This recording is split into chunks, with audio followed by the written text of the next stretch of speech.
பார்க்குறோம். ஒரு கோளம், உருளை மற்றும் கூம்பு ஆகியவற்றின் ஆரங்கள் சமம். ஓகேவா? ஒரு உருளை மற்றும் கூம்பு, ஒரு கோளம், மூன்றுத்தோட ஆரமும் சமம்.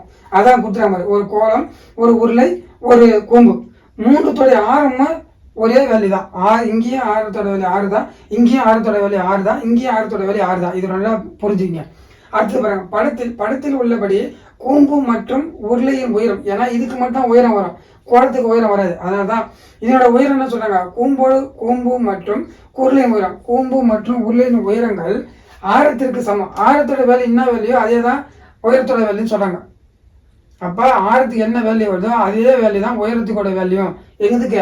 கூம்புக்கும் உருளைக்கும். அப்ப h = 6, h = 6. ஏன்னா 6 தான் ஆரத்தோட வேல்யூ தான் ஹச்சுக்கும் வருது, அதே தான் வருது. அதான் சொல்ல புரிஞ்சுங்க. ஆரத்துக்கு சமம் எனில் அவற்றின் வலைப்பரப்புகளின் விகிதம் காண்பீங்க. அப்ப 3